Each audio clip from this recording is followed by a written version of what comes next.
I'm Sue Mazzara from Quilter's Paradise.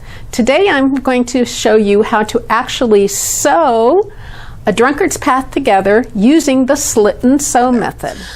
We're going to take this dark blue pie shape and we're going to lay it on top of the other part. Okay, lining up this edge. Okay, I'm going to start sewing, and when I start sewing I'm going to sew 3 stitches and stop with the needle down. And one more. Okay, then what I do is I'm going to tug so that you can see my slit there, and I tug on this and I see the slit here. This is now where we're going to sew to the slit, and for us we're going to be sewing straight. So I'm going to tug this over, raise my foot, put it back down again, and now I have my slits lined up. It's kind of hard to see, but they're lined up. So I'm going to sew to the slit.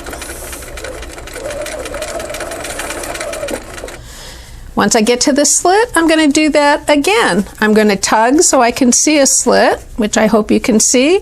I'm going to tug this one so I can see this slit.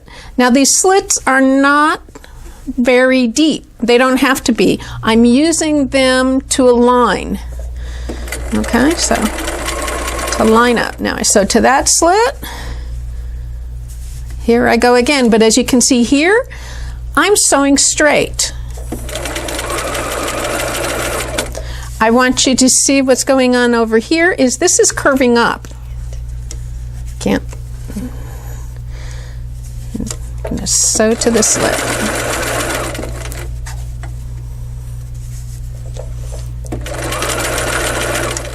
Okay, I'm going to continue sewing. I'm sewing to the slit right over here, but as you can see, it's starting to curve. I'm going to sew to the slit, and now when I end, I'm going to do those 3 stitches like I did at the beginning. I'm going to stop. I'm going to raise my foot. I'm going to tug this way, and again I'm trying to line this up. If you can see it here, I'm going to put the foot back down and I'm going to sew off. At this point we're going to be pressing, and we can press either way, this way or this way. We like to press to the dark, so we're going to be pressing this way. I want you to see that the slits are lined up that we sewed on. So now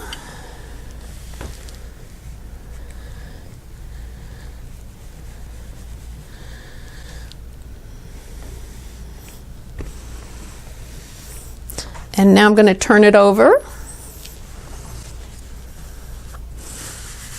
and you will see that it's a perfect square.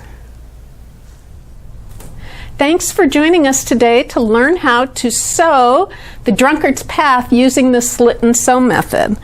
We ended up creating this block, which happens to be 8-inch finished, 8.5 unfinished. If you want to use one 10-inch square set, you can make a quilt like this.